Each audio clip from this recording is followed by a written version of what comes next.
Hello guys, welcome to my new video. তো train থেকে নেমে পড়েছে নিউ জলপাইগুড়ি স্টেশনে। তো এখান থেকে ওভারব্রিজ পার হয়ে তারপর আমরা যাব গাড়ি পার্কিং এর ওখানে। ওখানে আমাদের জন্য আগে থেকে একটা ড্রাইভার দাদা ওয়েট করে রয়েছে। তো আমরা গিয়ে আর কি ওনাকে ফোন করছিলাম, উনিও আমাদের ফোন করে যাচ্ছে, কিন্তু আমরাও ওনাকে খুঁজে পাচ্ছি না, উনিও খুঁজে পাচ্ছিল না আমাদের। আর এখানে এমনিতেই অনেক বেশি ভিড় ছিল, তো তার মধ্যে আমরা আবার একটু গেট দিয়ে আর কি ঢুকি আগিয়ে এসে দাঁড়িয়েছিলাম, আর উনি আবার একদম গাড়ি পার্কিং এর যে মেইন গেটটা ওখানে দাঁড়িয়েছিল। তো সেই কারণে আর কি খুঁজে পাওয়া যাচ্ছিল না। 10 থেকে 15 মিনিট দাঁড়িয়ে থাকার পর তারপর আর কি ওনার দেখা মিলেছে। তো এখন আমরা যাচ্ছি গাড়ির ওখানে। তো তারপর আমাদের লাগেজ গুলো সব গাড়িতে তুললো। আর যেহেতু বরমশাই আর রানীর দুজনেরই ভমিটিং এর প্রবলেম আছে, তো সেই কারণে যেহেতু দুজনকেই জানলার সামনে দিতে হবে, এইদিকে আমিও আবার ভিডিও করব, তাই জন্য আমিও জানলার সামনে বসতে চাইছিলাম। তাই জন্য সামনের সিটে আর কি ড্রাইভারের সামনে বসে পড়েছে। আর আমি একটা জানলার সামনে বসেছি, আর রানী আরেকটা জানলার সামনে বসেছিল, আর মাঝখানে কাকি বসেছিল। তাছাড়া আমার না গাড়ির মাঝখানে বসে মানে মাঝখানে সিটে বসে যেতে একদম ভালো লাগে না। তো যাই হোক, গাড়ি ছেড়ে দিয়েছে এদিকে। তো প্রথম তো ভালো মতন যাচ্ছিলাম, তারপরে আর কি কি ওয়েট করেছিল যে সেটা জাস্ট ভাবতে পারিনি আমরা। কিছুটা যেতেই সামনে ভীষণ সুন্দর একটা বৌদ্ধ মন্দির পড়েছিল, বাইরেটা ভীষণ সুন্দর লাগছিল। তো যাই হোক, ভালো মতনই যাচ্ছিলাম। প্রথমে কিছুটা যাওয়ার পর বরের শরীরটা একটু খারাপ লাগছিল, কিন্তু বমি হয়নি। তো রানী তারপর ফার্স্ট বমি করা শুরু করে। আর কি হয়, যাদের বমিটিং এর প্রবলেম আছে তাদের একজনের দেখা দেখে আরেকজনের শুরু হয়ে যায়। তো রানী ফার্স্ট বমি করার পর, ও তো একবার বমি হওয়ার পর ও অনেকটা বেটার ফিল করছিল, ও অনেকটা সুস্থ ছিল, ওর আর কোনো প্রবলেম হয়নি। কিন্তু বরের এই যে শুরু হয়েছে বমি, আর কিছুতেই আর কি থামছিল না। তো মানে 5 ঘন্টা রাস্তা যদি কন্টিনিউয়াসলি কেউ বমি করে, তার শরীর কি মানে ঠিক থাকে? তো সেই কারণে একটা জায়গায় আমরা গাড়িটা দাঁড়া করাতে বলি ড্রাইভার দাদাকে, কিন্তু ড্রাইভার দাদা বললো যে সামনের রাস্তা অনেক বেশি খারাপ আছে, আর কিছু কিছু জায়গায় রাস্তা তো ঠিক হচ্ছে, তাই জন্য রাত্রেবেলা হলে আমাদেরই যেতে আর কি প্রবলেম হবে। আর তাছাড়া সামনে অনেক গাড়ি রয়েছে, পেছনে গাড়ি রয়েছে, তো যদি আমরা আর কি দাঁড়াই তাহলে আমরাই বেশি পিছনে পড়ে যাব। আর যেহেতু আরো 2-3 জায়গা চেকপোস্টে চেকিং হবে, তাহলে কিন্তু অনেক আর কি পৌঁছতে আমাদের লেট হয়ে যাবে রুমে। তো সেই কারণে কিন্তু তাই জন্য আমি ড্রাইভার দাদাকে বললাম তাহলে তাড়াতাড়ি করে চালাও। তো ওর তো কিছুতেই মানে বমি থামছিল না, সারা রাস্তা বমি করে যাচ্ছিল। তো তারপর আমরা যেহেতু ওষুধ নিয়ে গেছিলাম বমির, তো ওকে প্রথমে একটা ওষুধ দিই, সেটা 2 মিনিটও থাকেনি, সঙ্গে সঙ্গে আবার বমি করে দিয়েছে। তাই জন্য কাকু বললো যে আরেকটা বমির ওষুধ খেয়ে নিতে, সেই জন্য আবার একটা খেয়েছে। কিন্তু ওর কিছুতেই বমি থামছিল না। আর পাহাড়ের রাস্তার কথা কি বলবো, ও সোজা যেতে যেতে হুট করে ডান দিক, আবার বাদিক, আবার উঁচু, একবার নিচু, মানে আহ, যেরকম আমরা নাগরদোলনা চলে যেমন ওপরের দিকটায় যখন নাগরদোলনাটা ওঠে তখন আমাদের শরীরটা ঠিক যেমন লাগে, পাহাড়ের রাস্তায় যত গাড়িটা আর কি ওপরের দিকে উঠছিল ঠিক আমাদের শরীরটা ঠিক এমনই লাগছিল। মানে যাদের ভমিটিং এর প্রবলেম নেই তাদেরও প্রবলেম হবে, আর যাদের সমস্যা আছে তাদের কথা আর কি বলবো। তো আমি তো ভীষণই টেনশনে পড়ে গেছিলাম যে ওকে সুস্থভাবে কি করে বাড়িতে নিয়ে যাব, কারণ আমাদের রুমে পৌঁছতে পৌঁছতে আরো 2 ঘন্টা টাইম লাগবে। তো যত যাচ্ছি যে তত আর কি গাড়ি ওপরের দিকে যেহেতু উঠছে, তো আমার তো বাড়িতে আসতে গেলে আমার ঠিক তত ঘন্টায় আবার গাড়িতে থাকতে হবে। তো সেক্ষেত্রে আমি যত যাব ততই আমার সমস্যা। তো সেই কারণে আমি ভাবছিলাম যে পুরোপুরি রুম অব্দি আমি যাব না, দরকার হয় কাকুদেরকে আর কি বলছিলাম যে তোমরা ওই রুমটায় আর কি, যে রুমটা বুকিং আছে সেই রুমে চলে যাও, আমাদের জন্য আলাদা একটা রুম কাছাকাছি আর কি দেখে দাও, আমি আর যাবো না, কালকে সকালে আমরা বাড়ি চলে যাবো। এরকম আর কি কাকুকে বলছিলাম। তো কাকু বলছে দেখ এখন তো যাওয়ার সময় ওপরের দিকে পাহাড়ের ওপরের দিকে উঠছি, সেই জন্য একটু প্রবলেম হচ্ছে, বাড়িতে আসার সময় তো নিচের দিকে নামবে, তখন দেখবি অতটা সমস্যা হবে না। তো যাই হোক, সিকিম বর্ডারটা পার করার পর ওর তো আরো বেশি শরীর খারাপ হচ্ছিল। তো তারপর আমি আর ভিডিওই করিনি, মানে কান্নাকাটি শুরু করে দিয়েছিলাম। ও গাড়িতে ঠিক করে বসে থাকতে পারছিল না, মানে আমাদের এত ঠান্ডা লাগছিল সোয়েটার পরে, ও সোয়েটার খুলে ফেলে জানলার কাচ নামানো গাড়ির আর কি। তো তারপরেও ও শীত মানে গরম লাগছিল।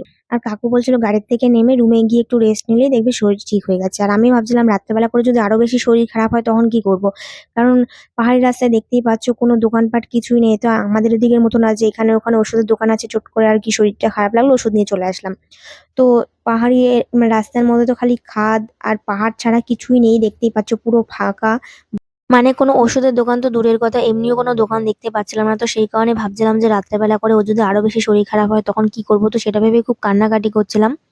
আর ভাবছিলাম রুম অব্দি আমাদের পৌঁছাতে আরো 2 ঘন্টা টাইম লাগবে, যত যাচ্ছি ততই আর কি পাহাড়ের ওপরের দিকে উঠছি। তো বাড়িতে আসতে গেলে তো আমাদের ঠিক তত ঘন্টায় গাড়িতে মানে থাকতে হবে ওকে নিয়ে, যতক্ষণ আমরা আর কি যাচ্ছি, যত উপরে আর কি যাব। তো সেটা ভেবে আর কি মনে হচ্ছিল যে আর বেশি এগোনোটা ঠিক হবে না। আর সিকিম বর্ডারটা পার করার সাথে সাথেই ওর শরীর আরো বেশি খারাপ হতে থাকে।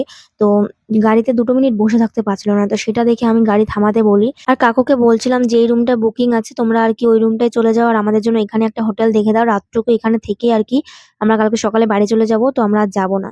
কিন্তু কিন্তু যেখানে গাড়িটা থামিয়েছি সেখানে তার আশেপাশে কোনো হোটেলই ছিল না।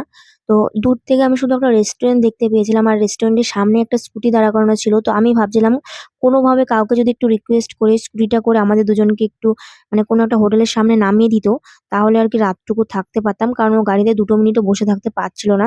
তো এটা ভেবেই আমি কান্নাকাটি করতে, করতে গাড়ি থেকে নেমে একাই দৌড়ে ওই রেস্টুরেন্টের সামনে যাই। তো যেহেতু তখন রাত্রি ৯:৩০ বেজে গেছে, তো রেস্টুরেন্টটা পুরোই ফাঁকা ছিল। ওখানে শুধু একটা ছেলে আর ২ মেয়ে ছিল, ওদেরই হয়তো রেস্টুরেন্টটা। তো ওদেরকে আমি কান্নাকাটি করতে, করতে পুরো ব্যাপারটা আর কি বলি। আর আমি ঠিকঠাকভাবে হিন্দি বলতে পারি যেমন তেমন। ওই মুহূর্তে এক তো হাজারটা টেনশন মাথায় কাজ করছিল। তার মধ্যে কান্নাকাটি করছিলাম। অচেনা লোক, অচেনা জায়গা। ওরা সবসময় হিন্দি ভাষায় কথা বলে। তো ওদের সাথে কথা বলতে গিয়ে আমার একটু তোতলামো আসছিল। বাট আমি সেইসব দিকে আর কি ভাবিনি যে আমি ঠিকঠাকভাবে গুছিয়ে সুন্দর করে কথাগুলো বলছি কিনা। আমি শুধু এটুকু বুঝতে পারছিলাম যে আমি যেটুকুই বলছি ওরা আমার সমস্ত কথাই বুঝতে পারছে। তো সেই কারণে আমি কান্নাকাটি করে ওদেরকে বলছিলাম যে যেভাবে হোক স্কুটিটা করে আমার হাসব্যান্ডকে একটু আর কি একটা রুম অব্দি পৌঁছে দাও।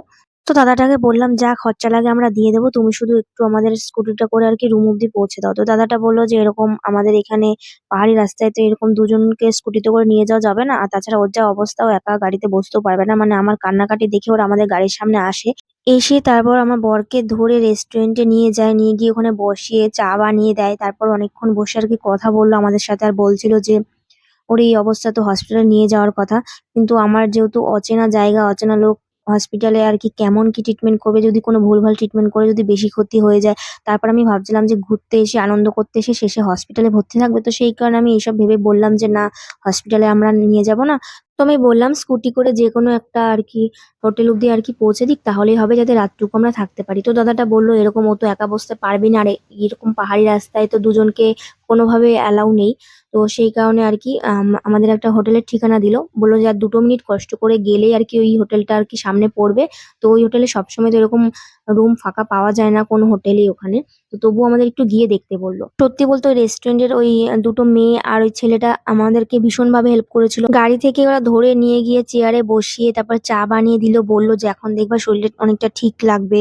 তারপর আমাদের সাথে অনেক কথা বলল, আমাদের বাড়ি কোথায়, সমস্ত কথা বলার পর তারপর আর কি হোটেলের ঠিকানাটা দিল। আর ড্রাইভারকে সমস্ত ডিটেইলসটাও আর কি বলে দিল। আর আমাদের বলল যে হঠাৎ করে যেহেতু রুম খুঁজতে যাচ্ছি, হয়তো ডবল ভাড়া নিতে পারে। কিন্তু আজকে থাকার মতন হয়তো পেয়ে যেতে পারি। যেহেতু আমরা অনেকক্ষণ ধরে ওই রেস্টুরেন্টে ছিলাম, সেই কারণে সঞ্জুদারা কিছু খাবার অর্ডার করেছিল। আর বরের শরীরটা একটু ঠিক হয়ে যাওয়ার পর তারপর ওরা যেই ঠিকানা দিল সেই ঠিকানা মতনই আর কি ২ মিনিট ভীষণই কষ্ট করে ওকে গাড়িতে নিয়ে যেতে হয়েছে। তো তারপর আর কি হোটেলে গিয়ে কাকু কথা বলছিল আর আমরা গাড়ির ভেতরেই বসেছিলাম। কারণ কি হঠাৎ করে তো ওরকম ভাবে রুম পাওয়া যায় না। তো পাবো কি না পাবো সেই জন্য আর কি গাড়ি থেকে নামিনি। আর আমি তো গাড়িতে বসে, বসে শুধু ঠাকুরকে ডেকে যাচ্ছিলাম যে যেভাবে হোক একটা রুম পাইয়ে দিয়ে। তবে যাই হোক রুম তো পেয়ে যাই, কিন্তু ডবল ভাড়া আর কি চাইছিল। আর যেহেতু ওখানে তো ওরকম ভাবে হঠাৎ করে কেউ রুম বুক করে না। যারাই যায় ওখানে ঘুরতে আগে থেকে আর কি সব বুকিং থাকে। তো হঠাৎ করে এরকম যাওয়াতে আর কি বেশি টাকা নিল। তো তবুও ঠিক আছে যে ওরকম মুহূর্তে যে একটা রুম পেয়েছি এটাই অনেক। অনেক থ্যাঙ্কফুল ওই রেস্টুরেন্টের ওনাদের কাছে যারা আমাদের এই হোটেলের ঠিকানাটা দিয়েছিল। ওরা যদি এই ঠিকানাটা না দিত, আশেপাশে কোনো হোটেল ছিল না, তো আমাদের ২ ঘন্টা গাড়িতে করে গিয়ে সেই ওই যেই হোটেলটা আমাদের আগে থেকেই বুকিং ছিল ওখানে গিয়েই থাকতে হতো। আর ২ ঘন্টাও কোনোভাবেই গাড়িতে থাকতে পারতো না। মানে ২ মিনিটই বসতে পারছিল না। কত কষ্ট করে যে ওই রেস্টুরেন্টটা থেকে যে এই হোটেলটা এসেছি সেটা শুধু আমরাই জানি। আমরা যখন রাত্রেবেলা করে হোটেলটায় আর কি ঢুকছিলাম তখন খুব জোরে জোরে জলের স্রোতের আওয়াজ পাচ্ছিলাম। তো ভাবছিলাম আশেপাশে হয়তো কোনো নদী আছে। তবে আর ভোরবেলার দিকে জলের স্রোতের এত আওয়াজ যে আমাদের সবারই ঘুম ভেঙে গেছিল। তারপর জানলা খুলতেই দেখি আমাদের রুমের সামনে এত সুন্দর একটা ভিউ, আর সামনেই একটা নদী রয়েছে। তো এই নদীটার নাম হচ্ছে তিস্তা নদী। তো যাই হোক হোটেলের সামনেই ভিউটা অনেক সুন্দর ছিল। তো দাম বেশি নিক আর যাই নিক আর কি জায়গাটা ভীষণই সুন্দর ছিল আমাদের রুমের সামনেই। এরকম জায়গায় অত রাত করে হঠাৎ করে যে রুম পেয়েছি সেটাই অনেক আর কি গুড লাক। ভগবানই হয়তো আমাকে তখন ওই মুহূর্তে রাস্তাটা দেখিয়েছে, না তো আমি এত জায়গা থাকতে কেন ওই জায়গাটাতে আর কি গাড়িটা দাঁড়া করাতে বলবো যেখানে আর কি ওই রেস্টুরেন্টটা ছিল। আর ওই রেস্টুরেন্টটায় হঠাৎ করে দৌড়ে যাওয়াতেই আর কি ব্যবস্থাটা হয়েছে। ঘুম থেকে উঠে তারপর ফ্রেশ হয়ে চা খেয়ে নিয়েছিলাম, স্নান করে এখন রেডি হয়ে গেছি। তো খাওয়া দাওয়া করে এখান থেকে বেরিয়ে যাব। আর যেহেতু সামনের ভিউটা ভীষণ সুন্দর ছিল তাই জন্য বরকে বললাম তুমি এখানে দাঁড়াও, আমি সুন্দর সুন্দর কয়েকটা ছবি তুলে দিই। কারণ জানি না গাড়িতে ওঠার পর আবার ওর কি পরিস্থিতি হবে, আবার শরীর খারাপ হয়ে যাবে কিনা। তো সেই কারণে ভাবলাম এত সুন্দর জায়গায় যখন এসেছি তো এখানে কয়েকটা সুন্দর সুন্দর ছবি তুলে দিই।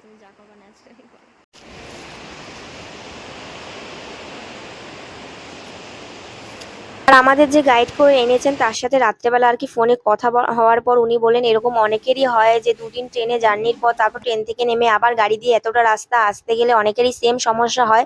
তো তার জন্য আমাদের ট্যুরটা ক্যান্সেল না করাই উচিত, কারণ আমরা যেই 5 দিন ওইখানে থাকবো, তো ওই 5 দিনের এক একটা রুমে আমাদের অ্যাডভান্স দেওয়া রয়েছে, যে গাইড করে এনেছে তার কাছে অনেক টাকা অ্যাডভান্স করা রয়েছে, তো সেই টাকা যেহেতু আর ফেরত পাওয়া যায় না, তো তাই জন্য ট্যুরটা ক্যান্সেল করতে বারণ করলেন। আর বড় বললো যে ও আগের থেকে বেটার ফিল করছে, ও নাকি গাড়িতে যেতে পারবে। তো খাওয়া দাওয়া করে তারপর আমরা এখান থেকে বেরিয়ে পড়েছিলাম। আর আমার চ্যানেলটা যারা যারা এখনো সাবস্ক্রাইব করেনি নেক্সট ভিডিওগুলো দেখার জন্য ঝটপট চ্যানেলটা সাবস্ক্রাইব করে দিও। তো এই ভিডিওটা এই পর্যন্তই, টাটা।